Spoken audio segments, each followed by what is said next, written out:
Fala pessoal, tudo bem com vocês? Vamos bater um papo hoje sobre um dos casos, vou contar pra vocês aqui, vou trazer pra vocês aqui a história de um dos casos que é considerado um dos maiores erros do Poder Judiciário aqui no Brasil. Mas antes, aqueles recadinhos básicos de sempre, eu me chamo Tássio, sou servidor público e faço divulgação científica do direito aqui no YouTube. Se você não é inscrito no canal, por favor, considere aí a hipótese de você se inscrever, não te custa nada e ajuda muito a gente. Se você quiser ajudar ainda mais, você pode curtir, comentar e compartilhar esse vídeo. E se você gostar muito do trabalho e quiser patrocinar, ou seja, quiser nos ajudar financeiramente, você pode se tornar um membro do canal ou então fazer um Pix. A chave estará aqui na descrição. Bom, hoje eu vou trazer para vocês aqui a história, o caso dos irmãos Naves, um caso que aconteceu nos anos 30 lá em Minas Gerais, que é considerado, como eu disse aí na abertura do vídeo, um dos casos que contém um dos maiores erros judiciais que já foram registrados aqui no nosso país. Esse é um caso, aliás, que já foi até sugerido aí por inscritos no canal ou no Twitter, eu não me lembro muito bem, e se eu tiver paciência na edição, de repente eu resgato esse comentário e coloco aí na tela.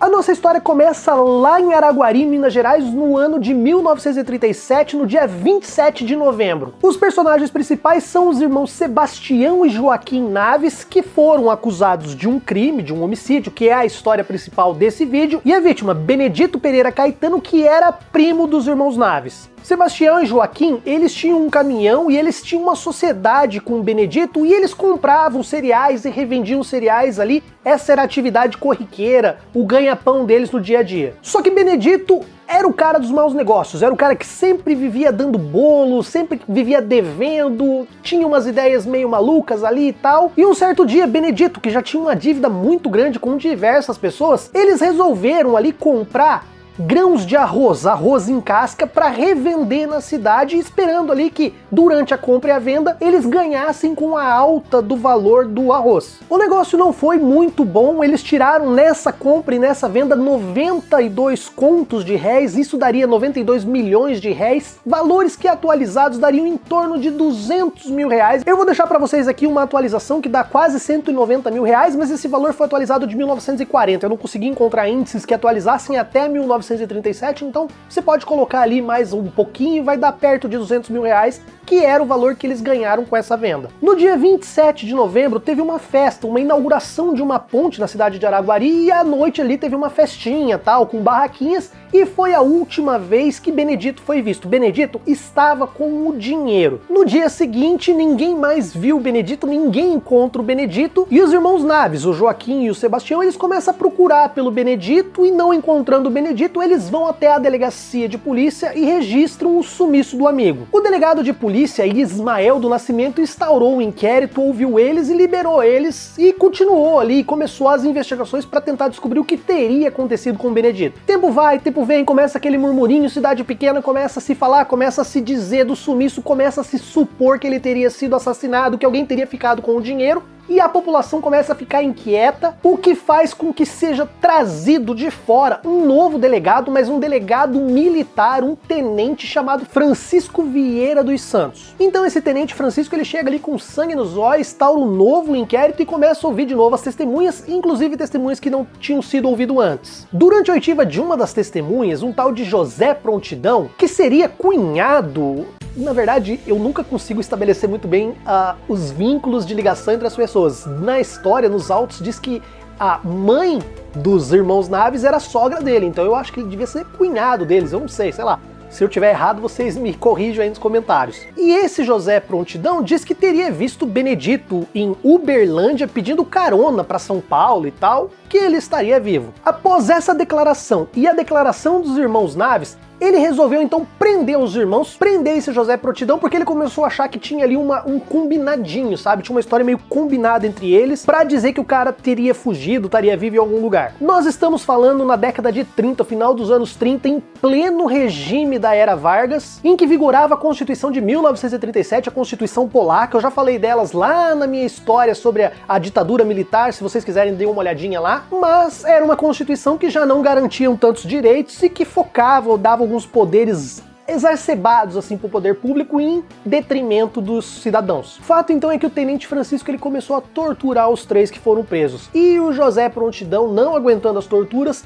ele confessa que a história teria sido combinada e que ele não teria visto realmente o Benedito em lugar algum. Depois, prontidão foi liberado e então as torturas se voltaram para os irmãos Naves. O novo delegado, esse tenente, começou a torturar eles, deixava ele nu, batia neles, deixava eles sem dormir, deixava eles sem água, sem nada, mas os dois não cederam, não confessaram esse crime. E aqui chegamos numa parte que é uma das mais delicadas de todas, né? Espero que o vídeo não seja nem desmonetizado por causa disso, mas eu vou ter que contar essa história. Ô YouTube, essa história já passou mais de 70 anos e é história, pô, é direito, nós estamos falando aqui sobre algo que aconteceu e algo que fica de exemplo, então espero que vocês não desmonetizem esse vídeo, que é o fato de que então o tenente prendeu a mãe dos dois irmãos, de 66 anos, e começou a torturá-la na frente dos irmãos. A dona Ana, mãe deles, não cedendo à tortura, passou então pelo que há de pior. Ela foi abusada sexualmente pelo tenente, ainda assim ela não cedeu, e depois o tenente fez com que os outros policiais da delegacia também abusassem dela, até que então ela resolveu confessar o crime. Novamente, não foram os irmãos que confessaram, mas foi a mãe que confessou que eles teriam feito o crime numa situação, né, bem complicada. Fato é que daí ela liberou a dona Ana, que foi atrás de um advogado. Ela procurou um advogado chamado João Alami, que não acreditava na inocência. Assim como todo mundo na cidade, eles acreditavam que os irmãos Naves eram culpados. Inclusive, havia também um trabalho da mídia junto com a polícia para desqualificar aquelas pessoas. Não é muito diferente do que a gente vê a mídia fazendo aí com as vítimas da chacina de Jacarezinho, não é não? Quando ele viu o estado da dona Ana, ele resolveu então assumir o caso e acabou, né, descobrindo ali que tinha algumas coisas erradas nessa situação toda. Ele impetrou um habeas corpus que conseguiu libertar os dois irmãos. Mas sabe o que aconteceu nesse meio tempo? O tenente Francisco tirou os dois da delegacia, prendeu eles escondido em outro lugar, disse que deu a liberdade para eles e requisitou novamente uma ordem de prisão preventiva contra os investigadores. Eles não foram colocados em liberdade e logo a prisão saiu novamente. Então, depois que saiu a prisão, eles voltaram para a delegacia e as torturas continuaram acontecendo. Algumas das torturas aconteciam em diligências que eles faziam e levavam os acusados para os lugares onde teriam acontecido os crimes, e eles chegavam a amarrar eles em árvores no meio do mato e passar mel no corpo deles para que insetos, formigas, abelhas, marimbondos picassem eles. Eles eram amarrados nus de ponta cabeça também no meio do mato, pendurados em árvores, apanharam, perderam os dentes, enfim.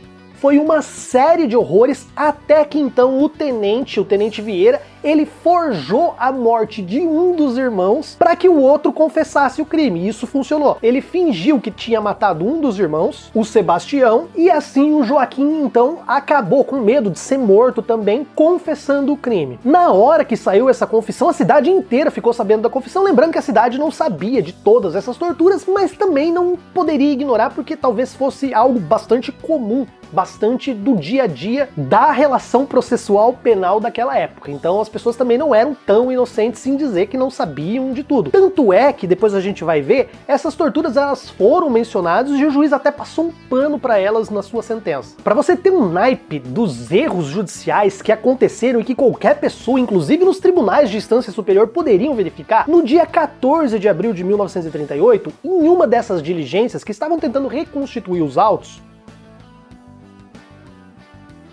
o tenente Vieira chegou a espancar tanto o Sebastião que, achando que o Sebastião ia morrer, ele abandonou o Sebastião na beira de uma estrada para depois dizer que ele teria fugido. Por sorte, ele acabou sendo encontrado por um fazendeiro que cuidou dos tratamentos dele e depois levou ele para a delegacia, onde ele foi reapresentado e foi dado como recapturado. E olha só, como ele não esperava que o cara fosse aparecer, não tinha feito nenhum documento, nenhuma comunicação ainda da fuga, na hora que ele foi recapturado, ele fez um ofício comunicando que ele teria fugido ali na madrugada do dia 13 para o dia 14 de abril e que foi recapturado no dia 16 de abril. Só que no mesmo dia de manhã, antes dele ser espancado e abandonado, ele tinha assinado documentos com a data de 14 de abril e isso tudo tá nos autos. Se alguém pegasse e lesse, ia ver, falar, ué, como é que ele fugiu na madrugada do dia 13 pro dia 14 e assinou o documento no dia 14 e apareceu só no dia 16? O advogado, que começou a se espertar de tudo, começou a estudar o processo e levantou todos esses erros, todas essas torturas, inclusive as torturas da mãe, e quando o processo foi pro tribunal do júri, que durou 2 dias, foi no dia 26 e 27 de junho de 1938, os dois irmãos foram absolvidos por 6-1. Eles foram inocentados da acusação